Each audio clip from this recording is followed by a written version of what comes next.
அம்பேத்கர் அம்பேத்கர் அம்பேத்கர் அம்பேத்கர் அம்பேத்கர் அம்பேத்கர் அம்பேத்கர் பெயரை சொல்வது ஃபேஷன் ஸ்டேட்மெண்டா என்கின்ற கேள்வியை முன்வைத்து சேமை name Ambedkar leads to heaven in the earth என்ற தலைப்பில் பேரலை மற்றும் யூடியூப் ரூட்டர்ஸ் இணைந்து நடத்தும் சிறப்பு கருத்தரங்கம் முனைவர் தொல் திருமாவளவன் அவர்கள் தலைமையில் மூத்த பத்திரிகையாளர் ஆலி செந்தில்நாதன் மற்றும் மில்டன் மைனர் இந்திரகுமார் தேரடி ஆகியோர் கலந்து கொள்ளும் சிறப்பு கருத்தரங்கம் டிசம்பர் 25 காலை 11 மணிக்கு பெரம்பூர் பெரவல்லூரில் உள்ள பிங்க் பேர்ல் பார்ட்டி ஹாலில் அனைவரும் வருக.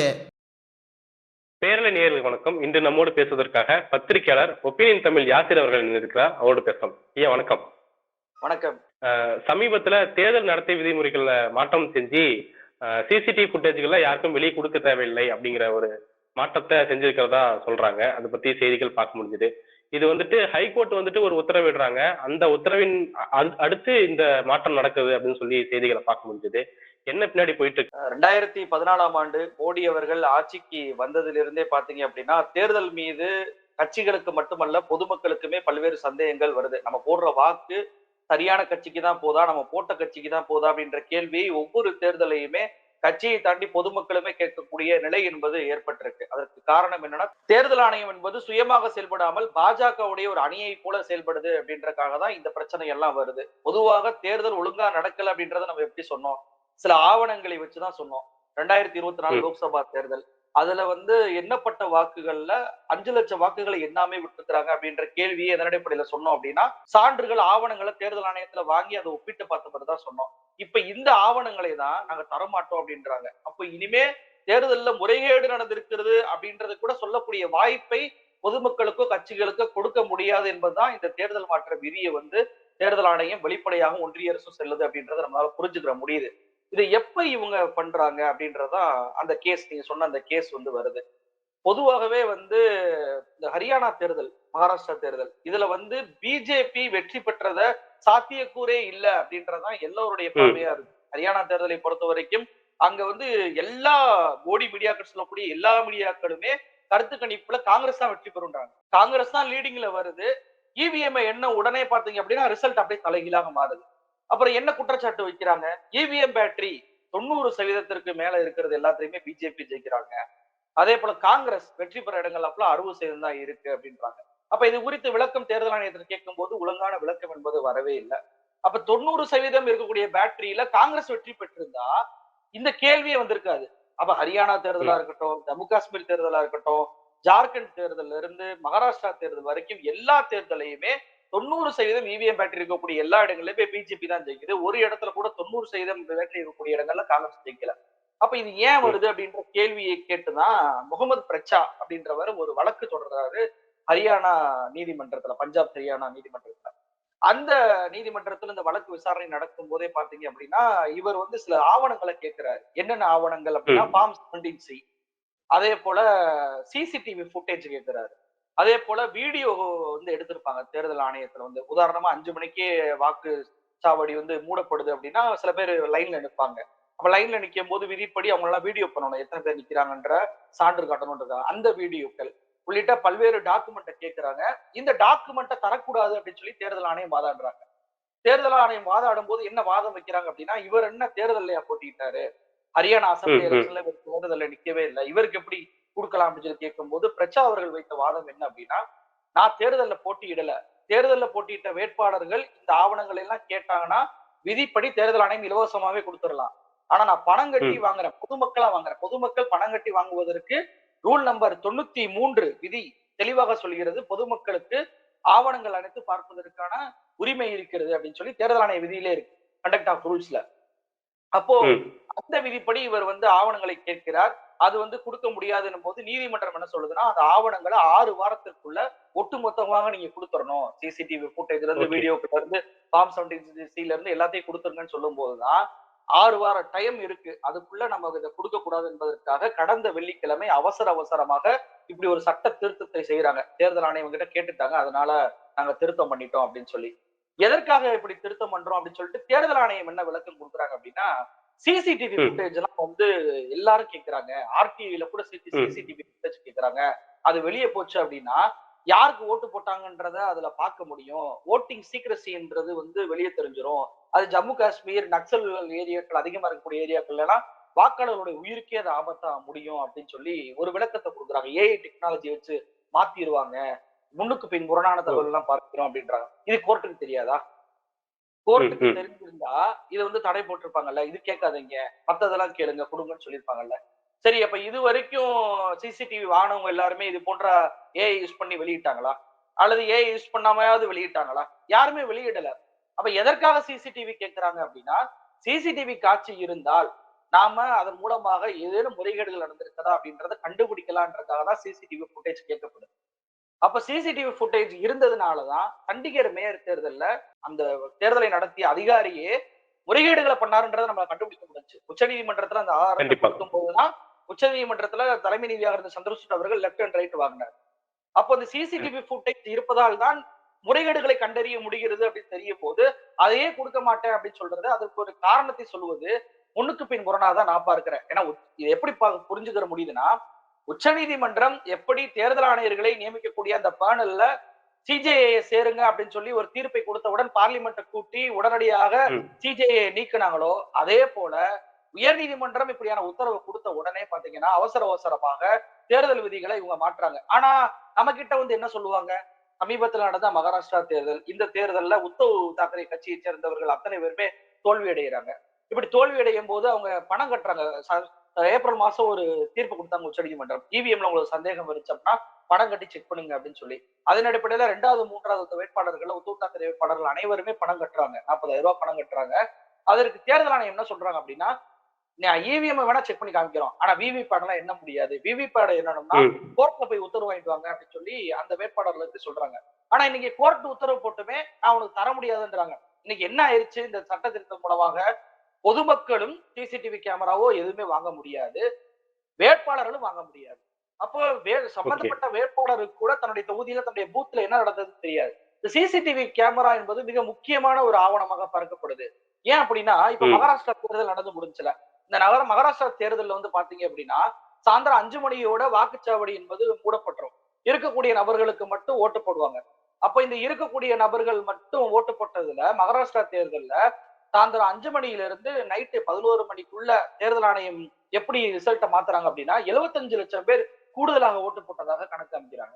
என்னங்க இவர் 75 லட்சம் பேர் கூடுதலா எப்படிங்க ஓட்டு போட முடியும் அப்படின்னு சொல்லி கேட்கும் போது தேர்தல் ஆணையர் என்ன சொல்றாங்க அப்படின்னா, 1 லட்சம் பூத் இருக்கு மகாராஷ்டிரால, 1 லட்சம் பூத்துல 75 பேருக்கு, பூத்ல 75 பேர் இருந்தாங்கன்னா 75 லட்சம் பேர் வந்துருவாங்க, இதுல என்ன இருக்கு அப்படின்னு சொல்லி சொல்றாங்க. அப்போ ஒரு நீங்க வந்து ஒரு டோக்கன் கொடுத்திருப்பாங்க இல்ல, அந்த டோக்கனை கொடுங்கன்னு கேட்கறேன். பொதுவாக இந்த மாதிரி வாக்குச்சாவடியில நேரம் முடிஞ்ச பிறகு இருக்கக்கூடிய மக்களுக்கு வந்து டோக்கன் கொடுப்பாங்க. இந்த டோக்கன் வந்து 1ன்னு சொல்லி கடைசி இருக்க நபருக்கு 1 கொடுப்பாங்க. அதன் பின்புறவர்களுக்குலாம் வந்து யாரும் ஓட்டு போட முடியாது, அவ்வளவுதான், டைம் முடிச்சு வெளியே இருக்கணும். அப்ப அந்த டோக்கனை சேகரிச்சு வைக்கணும். அந்த டோக்கனை சேகரித்து அந்த தலைமை தேர்தல் ஆணையர்கிட்ட அதை ஒப்படைக்கணும். அப்ப அந்த டோக்கனை கொடுங்க அப்படின்னு சொல்லி கேட்கும் போது இல்ல கொடுக்க முடியாதுன்றாங்க. சரி, டோக்கன் வேணாம், வீடியோ எடுப்பீங்கல்ல, பொதுவாக 5 மணி முடிச்சுன்னா யாரெல்லாம் வெளியே நிக்கிறாங்களோ அவங்களாம் வீடியோ எடுக்கணும். அப்ப அந்த வீடியோ எடுத்து அந்த வீடியோ காட்சிகளாவது கொடுங்க அப்படின்னு சொல்லி கேட்டா அதுக்கும் நான் வீடியோ கொடுக்க முடியாதுன்றாங்க. அப்ப இந்த மாதிரி வீடியோ காட்சிகள் இருந்துச்சு அப்படின்னா உண்மையிலேயே பூத்துக்கு 75 பேர் இருந்தாங்களா அப்படிங்கறது தெரிஞ்சுக்கிற முடியும். அப்ப தேர்தல் ஆணையத்துல வெளிப்படைத்தன்மை இருந்துச்சு அப்படின்னா எல்லாத்தையும் அவங்க வெளிப்படையா கொடுக்கலாம். ஆனா தேர்தல் ஆணையத்துல வெளிப்படைத்தன்மை இல்ல, தேர்தல் முறைகேடாக நடக்கிறது என்று கண்டறிந்து அந்த ஆவணத்தை கொடுத்தாதானே இனிமே நீ கண்டறிவ அப்படின்றதுக்காக தான் இப்படிப்பட்ட ஒரு தேர்தல் விதியை மாத்திருக்கிறாங்க. இது ஜனநாயகத்தை குழி தோண்டி புதைக்கக்கூடிய செயல். இப்படியே தேர்தல் விதியை மாத்தணும், சிசிடிவி பிரச்சனையாகும் அப்படின்னு தெரிஞ்சா என்ன பண்ணிருக்கணும் ஒன்றிய அரசு? தேர்தல் ஆணையமே ஒரு ரெக்கமெண்டேஷன் கொடுத்தாலும் கூட அனைத்து கட்சி கூட்டத்தை கூட்டியிருக்கணும். அனைத்து கட்சி கூட்டத்தை கூட்டி எல்லா கட்சிகள்கிட்டயுமே வந்து ஒரு கருத்தை கேட்டிருக்கணும். குறைஞ்சபட்ச எதிர்கட்சி தலைவர்கிட்டயாவது அழைத்து நீங்க கருத்தை கேட்டிருக்கணும். கேட்டு அதன்படி அவங்க என்ன சொல்றாங்கன்னு கேட்டு அதன்படி எல்லோரோட ஒருமித்த கருத்தை வாங்கி, ஆமா சிசிடிவி வெளியிட்டா ஏஐ வச்சு ஏதாவது பண்ணிடுவாங்க, நல்லதுதான், அதை மட்டும் மாத்திடுங்கன்னு சொல்லி முடிவு எடுத்தா எந்த பிரச்சனையும் இல்லையே. யாருக்குமே சொல்லாம திடீர்னு மாத்துறதுனாலதானே இவ்வளவு பெரிய கேள்விகள் வருது. அப்ப தேர்தல் இனி இந்தியாவில் ஒழுங்காக நடக்காது அப்படின்றத, ஒரு வெளிப்படைத்தன்மை இருக்காது அப்படின்றத ஒன்றிய அரசும் தேர்தல் ஆணையம் வெளிப்படையாக மக்களுக்கு காட்டிவிட்டாங்க அப்படின்றதான் இந்த ரூல்ஸ் விதிமீறல் பண்ண, இந்த ரூல்ஸை திருத்தம் பண்ணதை நான் பார்க்கிறேன். இப்ப நீங்க சிஜேஐ விஷயத்தை பத்தி சொன்னீங்க. இப்போ அதுவும் உச்சநீதிமன்ற தீர்ப்பு அடிப்படையில தான் மாற்றப்பட்டுச்சு. இப்போ வந்துட்டு இந்த ஹைகோர்ட் உத்தரவின் பேர்ல இப்படி வந்து மாத்துறாங்கன்னு சொல்லலாம். இப்போ வந்துட்டு நீதிமன்றம் அதிகாரம் மிக்கதா இல்ல நாடாளுமன்றம் அதிகாரம் மிக்கதா அப்படின்ற ஒரு கேள்வி எழுது. இது எப்படி நம்ம புரிஞ்சுக்கலாம் தேர்தல் விஷயத்தை பொறுத்த வரைக்கும்? ரெண்டுக்குமே நீதிமன்றமும் சரி பாராளுமன்றத்துக்கும் சரி 2 பேரும் ஒருத்தர் ஒருத்தர் மோதிடக்கூடாது என்பதற்காக தான் அரசியலமைப்பு சட்டத்துல செப்பரேஷன் ஆஃப் பவர்னு சொல்லி கொடுக்குறாங்க. இவங்களுடைய விஷயத்துல நீதிமன்றம் தலையிடக்கூடாது, நீதிமன்ற விஷயத்துல பாராளுமன்றம் தலையிடக்கூடாது அப்படின்றதுக்காக தான் செப்பரேஷன் ஆஃப் பவர் என்பது இருக்கு. ஆனா அது தலைமை நீதிபதி மோடி அவர்களை கூப்பிட்டு அவர் வீட்டுல பூஜை நடத்தினோடனே அது செப்பரேஷன் ஆஃப் பவர்ன்றது காணாம போயிடுச்சுன்னு வச்சுக்கோங்களேன்.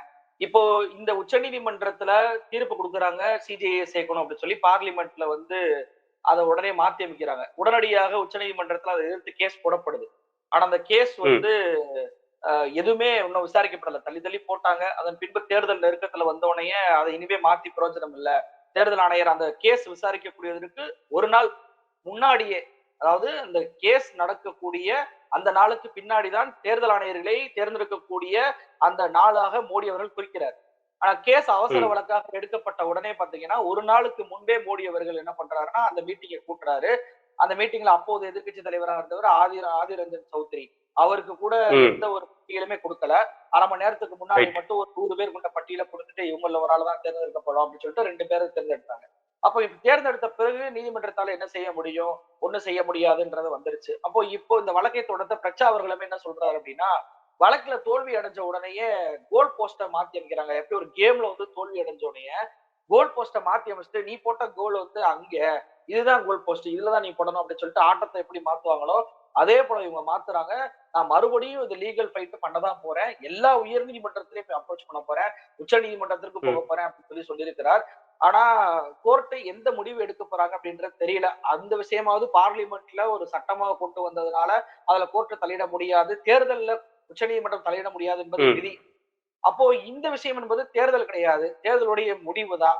அப்ப அவசர அவசரமாக சிசிடிவி ஃபுட்டேஜ் எல்லாம் மாத்திருக்காங்க அப்படின்றப்ப அதை போய் நான் ஏஏ வச்சு மாத்திடுவாங்க அப்படின்னு சொல்லி போய் விளக்கத்தை இனிமே கோர்ட்ல போய் கொடுத்தாலும் கூட கோர்ட் அதை ஏற்றுக்கொள்ளாது. ஏன்னா ஏற்கனவே அதை ஏற்றுக்கொள்ளல, எல்லாத்தையும் கூடுன்னு சொல்லிருச்சு. அப்போ மறுபடியும் கோர்ட்டுக்கு போனா கண்டிப்பாக தீர்வு கிடைப்பதற்கான வாய்ப்பு இருக்கு. ஆனா என்னை பொறுத்த வரைக்கும் இந்த வழக்கு என்பது காலங்காலமாக தள்ளி வைக்கப்பட்டு நீர்த்து போவோம் அப்படின்ற சந்தேகம் தான் எனக்கு இருக்கு. ஓகே. ஒருவேளை இப்படி கோர்ட்டுக்கு போனா இது வந்துட்டு ஒன்றிய அரசோட முடிவு இல்ல தேர்தல் ஆணையத்தோட முடிவு, இதில் நாங்க தலையிட முடியாது அப்படின்னு நீதிமன்றம் சொல்றதுக்கான வாய்ப்பு இருக்கா? அப்படி சொல்வதற்கான வாய்ப்பு இல்லை. ஏன்னா தேர்தலில் மட்டும்தான் உச்ச நீதிமன்றம் தலையிட முடியாது. ஒரு தேர்தல் நடக்குதுன்னா அந்த தேர்தலை வந்து தள்ளி வைக்கிறாங்க திடீர்னு, இல்ல தேர்தலை வந்து ரத்து செய்யறாங்க அப்படின்னா உச்ச நீதிமன்றத்துல போய் வழக்கு போட்டோம்னா தேர்தல் விஷயத்துல எங்களால் தலையிட முடியாதுன்னு சொல்லி நீதிமன்றம் சொல்லிடுவோம். ஏன்னா செப்பரேஷன் ஆஃப் பவர் இருக்குன்னு சொல்லியிருக்கேன். ஏன்னா தேர்தல் ஆணையமே ஒரு தனிப்பட்ட சுயேட்சையாக செயல்படக்கூடிய அமைப்பு தான். அப்போ இந்த விஷயம் என்பது தேர்தல்ல முறைகேடு நடத்திருக்கிறதா இல்லையா அப்படின்னு சொல்லி கண்டறிவதற்கான விஷயம். இப்ப தேர்தல் ஆணையம் என்ன சொல்றாங்க அப்படின்னா ஃபார்ம் 73 இருந்து எல்லாத்தையும் நான் கொடுத்துடுறோம், சிசிடிவி மட்டும் கேட்காதீங்கன்றாங்க. அப்ப ஏன் சிசிடிவி கேட்காதீங்கன்றதுக்கு இந்த காரணங்கள்லாம் சொல்றாங்க. அதை எல்லாம் கோர்ட் ஏற்றுக்கொள்ளுமாட்டா? ஏற்றுக்கொள்ளாது. சிம்பிளான ஒரு விஷயம், மகாராஷ்டிரா தேர்தல் தான் வந்து இந்த முறைகேடுகள் நடந்திருக்கிறது அப்படின்றதுக்கான வெளிப்படைத்தன்மை வெளிச்சம் போட்டு காமிச்சிச்சு.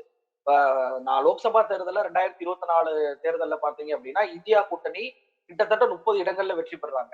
ஆனா ஆனா வந்து பாஜக கூட்டணி பாத்தீங்கன்னா 17 இடங்கள்ல தான் வெற்றி பெறாங்க. இது சட்டமன்ற தொகுதிகளாக மாத்தணும் அப்படின்னா இந்தியா கூட்டணி பெரும்பான்மையோடு எம்எல்ஏக்களை பிடிச்சிருக்கணும். பாஜக கூட்டணி பெரும்பான்மை கிடைக்காது, 120 சீட்டு தான் அவங்களுக்கு கிடைக்கும். ஆனா இன்னைக்கு 200 சீட்டுகளுக்கு மேல வெற்றி பெறாங்க. ஏன் எப்படி வெற்றி பெறாங்க? ஒரு 3 மாசத்துல என்ன நடந்துச்சு அப்படின்ற கேள்விக்கு இதுவரைக்கும் பதில் இல்ல. ஏற்கனவே இவிஎம் மீதான குற்றச்சாட்டுகளை வேட்பாளர்கள் கொடுத்த போது அந்த குற்றச்சாட்டுகளை எல்லாம் தேர்தல் ஆணையத்திட்ட நேரடியாக போய் காங்கிரஸ் கட்சியினர் கொடுத்தாங்க. தேர்தல் ஆணையம் வெளிப்படையான ஒரு பதிலையும் கொடுக்கவே இல்லை. இப்போ மறுபடியும் இந்த வழக்கு உச்ச நீதிமன்றத்தில் ஒரு வழக்கு போயிருக்கு. எந்த நீதிமன்றம், எந்த நீதிபதிகள் வந்து இவிஎம் வந்து சரிதான், அதை வந்து நம்ப கூடாதுன்னு சொன்னாங்களோ அதை வந்து நம்பலான்னு சொன்னாங்களோ அதே நீதிபதிகளிடம் இந்த வழக்கு வந்து உச்ச நீதிமன்றத்திலையும் நிலுவையில தான் இருக்கு. அப்போ உச்ச நீதிமன்றத்துல நிலுவையில் இருக்கக்கூடிய இந்த வழக்கும் சரி, உயர் நீதிமன்றத்துல இவங்க மறுபடியும் வழக்கு தொடர்ந்தாலும் சரி, இந்த விதிகளை காட்டி எப்படியாவது கொடுக்க வேண்டாம் என்ற ஒரு முடிவை இவங்க எடுப்பாங்க. ஆனா அதற்குள்ள ஃபுட்டேஜ் எல்லாம் அழிக்கப்படுமோ அப்படின்ற பயம் இருக்கு. இப்போ இவங்க வந்து வழக்கெல்லாம் வந்து போட்டு அந்த வழக்கு விசாரணைக்கு வர்றதுக்குள்ள தேர்தல் ஆணையம் ஃபுட்டேஜ் எல்லாம் இல்ல, அது ரொம்ப நாள் ஆச்சு, அதை நாங்க ஃபுட்டேஜ் எல்லாம் வந்து சேகரிக்கிறது இல்ல அப்படின்ற ஒரு கதையை கட்டி விடுவார்களோ என்ற அச்சம் இன்னைக்கு எல்லோருக்குமே எழுந்திருக்கு அப்படின்றதான் அது. அப்போ மகாராஷ்டிரா தேர்தலா இருக்கட்டும், ஹரியானா தேர்தலா இருக்கட்டும், சம்பந்தமே இல்லாத வெற்றி பிஜேபி கிடைக்கும் போது சந்தேகங்கள் எழுகிறது. அந்த சந்தேகங்களை கட்சிகளுக்கு கூட சொல்லாத இந்த தேர்தல் ஆணையம் தற்போது மக்களுக்கும் சொல்ல முடியாது அப்படின்னு சொல்லி பரப்புவது கண்டிப்பாக இந்த விஷயம் பொதுமக்கள் அனைவருக்குமே ஒரு மிகப்பெரிய ஒரு சவால் விடப்பட்டிருக்கிறது. பொதுமக்கள் தான் இதுல மிகப்பெரிய கேள்விகளை நோக்கி சமூக வலைதளங்களை எழுப்பியாக வேண்டிய கட்டாயத்திற்கு தள்ளப்பட்டிருக்கிறாங்க.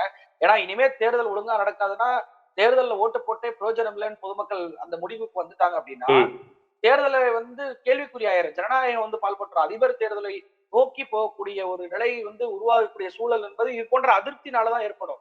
தொடர்ச்சியாக மக்கள் மன்றத்துல அதிருப்தி நிலவிக்கிட்டே இருந்துச்சு அப்படின்னா நான் எதுக்கு ஓட்டு போடணும்ன்ற நிலைமை வந்துடும். ஒரே நாடு ஒரே தேர்தல், நாங்க எல்லாத்தையும் வெளிப்படையாக பண்ண போறோம், ஒரே இதுல செலவெல்லாம் எல்லாத்தையும் பண்ணிடுவோம் அப்படி சொல்லக்கூடிய தேர்தல் ஆணையம் ஒரு ஆவணத்தை கூட கொடுக்க மாட்டாங்க அப்படின்னா என்ன இந்த நாட்டுல நடக்குது அப்படின்றது ஒரு மிகப்பெரிய கேள்விக்குறிதான். தேர்தல் ஆணையம் ஒரு இண்டிபெண்டன்ட் பாடின்னு சொன்னீங்க. ஆனா அதே சமயம் பார்க்கும்போது அவங்களால சட்டம் நிறைவேற்றி தேர்தல் ஆணையரை அவங்களே நியமிக்க முடியுது பெரும்பான்மை கருத்தோட. அதே சமயம் ஒரே நைட்ல இந்த மாதிரி தேர்தல் விதிகளை அவங்களால திருத்த முடியுது. இந்த விஷயத்தை எப்படி பாக்குறது? இது ஒரு முரணாப்படுது. பொதுவாகவே தேர்தல் ஆணையம் என்பது ஒரு சுயேட்சையாக அமைப்பு தான். இது வரைக்கும் அப்படிதான் செயல்பட்டு வந்துச்சு. எப்பனா 2014க்கு முன்பு வரைக்கும். ஆனா பிஜேபி ஆட்சிக்கு வந்ததுல இருந்தே தேர்தல் ஆணையர்களா நியமிக்கப்படுகிற அத்தனை பேருமே அமித்ஷா கிட்ட வேலை பார்த்த ஒரு செக்ரட்டரியா இருப்பாரு. நிதின் கட்கரி கிட்ட வேலை பார்த்த ஒரு செக்ரட்டரியா இருக்காரு. இப்ப தலைமை தேர்தல் ஆணையர்களாக இருக்கிறாங்கல்ல, அமித்ஷா கிட்ட கூட்டுறவு சங்க அந்த அமைச்சரகத்துல செக்ரட்டரியாக இருந்தவர் தான். ஆவின்லாம் இருக்கக்கூடாது, கர்நாடகால நந்தின்லாம் இருக்கக்கூடாது, ஒட்டுமொத்தமாக அமுல் தான் இருக்கணும், எல்லாத்தையும் அமுலோட இணைங்கன்னு சொல்லி அமித்ஷாவுக்கு ஐடியா கொடுத்து சட்டம் இயற்ற சொன்னதே அந்த தேர்தல் ஆணையர் தான். அவரை தான் இன்னைக்கு ஒரு தேர்தல் ஆணையரா போட்டிருக்கிறாங்க. இன்னொரு பக்கம் ரோடு போட்டதுல மிகப்பெரிய ஊழல் அப்படின்னு சொல்லி சிஏஜி வெளியிட்டாங்கல்ல, அந்த ரோடு போட்டதுக்கு ஆணையத்துடைய தலைவராக இருந்தவர் தான், நிதின் கட்கரி கீழே இருந்தவர் தான் இப்ப தேர்தல் ஆணையரா வந்திருக்காரு. அப்ப இவங்கள் பிஜேபி மீறி எதுவுமே பண்ண மாட்டாங்க அப்படின்றது நம்ம கடந்த 4 தேர்தல்ல வெளிப்படையாகவே பார்த்தோம். எந்த கேள்விக்குமே ஆன்சர் இல்ல. நீங்க தேர்தல் என்பது இவிஎம் மிஷினை பொறுத்த வரைக்கும் அதுல எவ்வளவு வாக்குகள் பதிவாயிருக்கிறது அப்படின்றத மட்டும்தான் இவிஎம் கணக்குல எடுப்பாங்க. எத்தனை சதவீதம் அப்படின்றது இவிஎம்ல வராது. இவிஎம்ல ஒரு பட்டனை பிரஸ் பண்ணோம் அப்படின்னா, என்டர் க்ளோஸ் அப்படின்ற பட்டன் நம்ம பிரஸ் பண்ணோம் அப்படின்னா ஒட்டுமொத்தமாக எத்தனை வாக்குகள் அந்த இவிஎம்ல பதிவாயிருக்கு அப்படின்றது வெளிப்படையா வந்துடும். அதை நேரடியாக எடுத்து கொடுங்க அப்படின்றதுதான் கட்சிகளுடைய கோரிக்கை, அமைப்புகளுடைய கோரிக்கை, பொதுமக்களுடைய கோரிக்கை. ஆனா அவங்க வாக்கு சதவீதமா மாத்தி கொடுக்குறாங்க. எவ்வளவு ஓட்டு பதிவா இருக்குன்றத பார்த்து மொத்த ஓட்டை வச்சு கால்குலேஷன் பண்ணி லேட்டா கொடுக்குறாங்க. இந்த வாக்கு சதவீதம் தொடர்ச்சியாக மாறிக்கிட்டே இருக்கு. அப்ப இதற்கான பதிலுமே சுயேட்சைவாதியாக இருந்தாங்க அப்படின்னா கண்டிப்பாக ஒழுங்கான பதில கொடுத்திருப்பாங்க. ஆனா இங்க பிஜேபியோடைய ஒரு அணியாகவே இவங்க செயல்படுறதுனாலதான் நாம கேட்கக்கூடிய எந்த கேள்விக்குமே அந்த பதில் என்பது வரமாட்டேங்குது. இவங்க சுயேட்சையாக செயல்பட வேண்டும் என்ற நம்பிக்கையுமே இப்ப பொதுமக்களுக்கு இல்லாம போயிருச்சு. இனி இந்த தேர்தல் ஆணையம் சுயேட்சையாக செயல்படும், சுயமாக செயல்படும் அப்படின்ற நம்பிக்கை நமக்கு மட்டுமல்ல கோர்ட்டுக்குமே போயிருச்சு. அதனாலதான் கோர்ட் சொல்லியுமே அந்த டாக்குமெண்ட் எல்லாம் அவங்க வெளியிடாம இருந்தாங்க. கடைசி நேரத்துல கோர்ட் குட்டு வைத்த பிறகுதான் அவங்க வெளியிட்டதான் அவங்க பார்க்க முடியுது. அப்போ தேர்தல் அவ்வளவுதான் அப்படின்றதுதான் என்னை பொறுத்தவர்களுடைய ஒரு பார்வையா இருக்கு. இதை மாற்ற வேண்டும் என்றால் மக்கள் சக்தியால மட்டும்தான் முடியும். மக்கள் மன்றத்துல தொடர்ச்சியான அழுத்தங்களும் போராட்டங்களும் நடந்தா மட்டும்தான் தேர்தல் ஆணையம் என்பது ஒழுங்காக செயல்படும். தேர்தல் விதிகள் அமைவை உடனடியாக திரும்ப பெற வேண்டும் என்பதுதான் என்னுடைய எல்லோருடைய பார்வையா இருக்கு. இந்த மாற்றம் செஞ்சது அப்படின்றது சின்ன மாற்றமாக இருந்தாலும் பெரிய அளவுல மக்கள் மத்தியில கொண்டு போய் சேரலையா அப்படிங்கிற விஷயத்தை தான் பார்க்க முடியுது. ஒரு சில பேர் தான் சோசியல் மீடியால இதை பத்தி பேசுறாங்க. பேசுறவங்களுமே ஒரு என்ன சொல்றது, ஒரு நம்பிக்கை தன்மையோட இல்லாம தான் பேசுறாங்கன்னு அப்படின்னு தோணுச்சு. இப்ப சிசிடிவி ஃபுட்டேஜ் வேணாம்னு சொல்லுவாங்க, வெளியிட மாட்டோம்னு சொல்லுவாங்க. அடுத்து ஃபார்ம் 17C வெளியிட மாட்டோம்னு சொல்லுவாங்க. அடுத்து எத்தனை ஓட்டுகள் பதிவாச்சு அப்படின்னு சொல்ல மாட்டாங்க அப்படின்ற அளவுக்கு கொண்டு போய் விட்டுருவாங்க அப்படின்னு சொல்லி சில பயத்தை வெளிப்படுத்ததான் பார்க்க முடியுது. அந்த அளவுக்கு போகக்கூடிய வாய்ப்புகள் இருக்குமோ அப்படின்ற அச்சத்தை நீங்க எப்படி பாக்குறீங்க? இல்ல, அது இயல்பாவே மக்களுக்கு லோக்சபா தேர்தலே வந்துருச்சு. அந்த அச்சம் என்பது 5 லட்சம் வாக்குகளும் எண்ணவே இல்ல அப்படின்றதுலயே வந்துருச்சு. அதே போல ஹரியானா தேர்தல்ல இவிஎம் எண்ணும் போது மட்டும் மாறுவது வந்துருச்சு.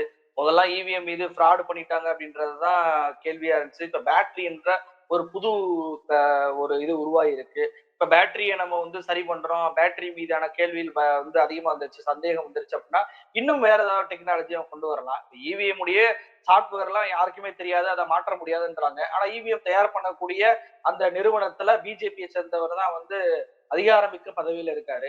அப்ப அந்த பிஜேபி சேர்ந்தவருக்கு அந்த சாப்ட்வேருடைய இது தெரியாதா? அப்ப ஒவ்வொரு முறையுமே தேர்தல் ஆணையம் தேர்தல் நடந்து முடிந்த பிறகு போய் ஸ்ட்ராங் ரூம்ல வைக்கிறாங்க. எல்லா தேர்தலையுமே திடீர்னு சிசிடிவி ஏன் ஆஃப் ஆகுது, ஏன் கரண்ட் போகுது? இந்த கேள்விக்கு எந்த பதில் இல்ல. தமிழ்நாட்டுல கூட அப்படிதான் போச்சு. தமிழ்நாட்டுல சசிகாந்த் அவர்கள் வெற்றி பெறுகிறார், அங்க 15,000 ஓட்டு எண்ணவே இல்லை அப்படின்னு சொல்லி வருது. ஒருவேளை வெற்றி தோல்வியை தீர்மானிக்கக்கூடிய வாக்குகளாக தெரிஞ்சுன்னா என்ன மாறி இருக்கும், ரிசல்ட்டே மாறி இருக்கும். அப்போ எந்த ஒரு பல்வேறு முறைகேடுகள் தொடர்ச்சியாக பல்வேறு பரிமாணங்களும் நடந்துகிட்டே தான் இருக்கு. இன்னைக்கு இவிஎம் பேட்டரி இல்லைன்னா நாளைக்கு வேற ஏதோ ஒண்ணு. அப்ப இதையெல்லாம் சரி பண்ண வேண்டும் என்றால் நேர்மையான அரசாங்கம் அங்க மத்தியில அமையணும். ஒன்றியத்துல நேர்மையான அரசாங்கம் அமைந்தால் மட்டும்தான் இந்த மாற்றம் வருமே தவிர, தேர்தல் ஆணையமோ அல்லது மற்ற நீதிமன்றங்களோ வேற ஏதோ நேர்மையாக செயல்பட வேண்டும் என்ற எண்ணத்தோடு நம்ம இது பண்ணவே முடியாது. தட்டி கேட்க வேண்டிய நீதிமன்றத்திலேயே பாத்தீங்கன்னா நீதிபதி வெளிப்படையாக கோர்ட்ல இருக்க லைப்ரரியிலே போய் முஸ்லிம்களுக்கு எதிராக பேசுறாரு. இந்த நாடு மெஜாரிட்டி படித்தான் நடக்கும் அப்படின்றாங்க. உச்ச நீதிமன்றம் கூட்டு கண்டிக்குது. ஆனா அங்க இருக்கக்கூடிய முதலமைச்சர் யோகி ஆதித்யநாத் இல்ல அவர் பேசுனது சரிதான் அப்படின்றாரு. பிஜேபி எம்எல்ஏக்கள் அது பேசுனது சரிதான் அப்படின்றாங்க. அப்ப இங்க நீதிமன்ற பவர் என்பது குறைக்கப்படுது. நீதிபதி தலைமை நீதிபதியாக இருப்பவர் கேள்வி கேட்கணும் அப்படின்றத தாண்டி என்ன கேள்வி கேட்கறது, நான் அவருக்கு ஆதரவு கொடுக்குறேன், அவர் சொன்னது சரிதான் அப்படின்ற புற அழுத்தங்கள் நீதிமன்றத்திலும் சரி தேர்தல் ஆணையத்துக்கும் சரி தொடர்ச்சியா வைக்கப்படுது. தலைமை நீதிபதி சந்திரசூட் அவர்கள் இருக்கும்போது எலக்ட்ரோல பாண்டை விசாரிக்கிறாங்க. இந்த வழக்கு நடக்கும் போதே பாத்தீங்க அப்படின்னா நிறைய கடிதங்கள் தலைமை நீதிபதிக்கு போகுது. அழுத்தங்கள் எதிர்கட்சிகள் உங்களுக்கு அழுத்தங்கள் கொடுக்குறாங்க அப்படின்னு சொல்லி பார் கவுன்சில் ஆஃப் இந்தியாவுடைய தலைவராக இருக்கக்கூடிய மடன் குமார் மிஸ்ரா கூட அந்த கடிதத்துல கையெழுத்து போட்டு அனுப்புறாரு. அப்போ எதற்காக இந்த அழுத்தங்கள் வருது அப்படின்னா, ஒழுங்கா நடந்துக்கோ, நீ எங்களுக்கு எதிராக தீர்ப்பு கொடுத்துறாத. அப்ப எலக்ட்ரல் பாண்டு சட்டவிரோதம் சொல்றாங்க. சட்டவிரோதத்தை விசாரிங்க, இந்த பணத்தெல்லாம் இது பண்ணுங்க அப்படின்னு சொல்லி கேட்டா தீர்ப்பு வரவே இல்லை. அப்போ ஒரு கட்டத்துல தப்புன்னு சொல்றாங்களே தவிர தப்பை செய்தவர்களுக்கான தண்டனை கொடுக்கப்படுகிறதா அல்லது விசாரிக்கப்படுகிறதா அப்படின்னு கேட்டா எதுவுமே இல்லை. அப்ப இங்க தேர்தல் ஆணையத்திலிருந்து நீதிமன்றத்திலிருந்து எல்லாமே அரசியல் கட்சிகளால குறிப்பா பாஜகவால அழுத்தங்களுக்கு உள்ளாகிறது. அப்படின்றப்ப இயற்கையாக இந்த பயம் என்பது எழதான் செய்யும். இது பயம் ஒரு கட்டத்துல பயமாக இருக்கும், ஒரு கட்டத்துல சந்தேகத்தை எழுப்புவோம். ஆனா அதுவே புரட்சியாக வெடிச்சோம். நிறைய உலக நாடுகள்ல வரலாறுகள்ல பார்த்திருக்கோம். அப்ப இந்த புரட்சியை திட்டமிட்டு பிஜேபி அரசாங்கம் மக்களிடம் தூண்டி விடுமோன்ற அச்சம் தான் இன்னைக்கு ஜனநாயகத்தை விரும்புவர்கள்ட்ட மத்தியில இருக்கு. நீங்க சாதாரண விஷயம் கிடையாது. ஒரு சாதாரண தேர்தல் விதி என்பது இது கிடையாது. எதுவுமே நம்மளால கேட்க முடியாது, ஒப்பிட்டு பார்க்க முடியாது. ஃபார்ம் 17C என்பது அந்த தேர்தலை நடத்தக்கூடிய அதிகாரி அங்க இருக்கக்கூடிய வாக்குச்சாவடி முகவர்களுக்கு கொடுக்கக்கூடிய ஒரு ஃபார்ம். அந்த ஃபார்முக்கும் இவிஎம்முக்கும் இருக்கக்கூடிய ஓட்டே மாறுது. இதை நான் சொல்லல, தலைமை தேர்தல் ஆணையராக இருந்த குரேஷி அவர்கள் சொல்றாரு. அவர் சொல்றாரு எப்படி இது மாற்றம் அடையுது, மாற்றமே அடையக்கூடாது, ஒவ்வொரு தேர்தலையுமே மாற்றம் அடையுது, சந்தேகத்தை கிளப்புது. எதற்காக இவங்க வாக்கு சதவீதத்தை வெளியிடுறாங்க, வாக்கு நம்பர்ஸ் வெளியிட வேண்டியதானே, எதற்காக லேட்டா வெளியிடுறாங்க, ஒவ்வொரு மணி நேரத்திற்கும் எப்படி மகாராஷ்டிரா தேர்தல்ல 60% வாக்குகள் பதிவாயிருக்கிறாங்க, 11 மணிக்கு 65%. அடுத்த தேர்தல் வாக்கு எண்ணும் போது பாத்தீங்கன்னா 66%. அப்ப இந்த சதவீதத்தை வச்சு உங்களால எப்படி கால்குலேட் பண்ண முடியும்? உங்கள்ட்ட நம்பர்ஸ் இருந்தா கூட என் தொகுதியில இவ்வளவுதான் ஓட்டு பெயர்ச்சி எப்படி கூட்டி சொல்றேன்னு கேட்கலாம். சதவீதத்தை வச்சு என்ன பண்ண முடியும்? கேட்கவும் முடியாது. அப்ப இயற்கையாகவே மக்களை குழப்பக்கூடிய மேத்தமெட்டிக்ஸை வச்சு குழப்பம் செய்கிறார்கள். கேள்விக்கான பதில் இல்லை. இது போக போக தேர்தல் ஆணையத்தின் மீதான கோபம் என்பது ஒன்றிய அரசின் மீது மாறத்தான் போகிறது. எப்படி அண்டை நாடுகள்ல மிகப்பெரிய பிரச்சனைகள் கலவரங்கள் ஏற்பட்டதோ அது போன்ற சூழலை திட்டமிட்டு பிஜேபி அரசாங்கம் உருவாக்கிறது அப்படின்ற சந்தேகம் இன்னைக்கு எல்லாருக்கும் எழதான் செய்யும். பல்வேறு முக்கியமான தகவல்களை பகிர்ந்துட்டீங்க. பொறுத்திருந்து பார்க்கலாம் என்ன நடக்குதுன்னு. உங்க கருத்துக்கு நன்றி. நன்றி.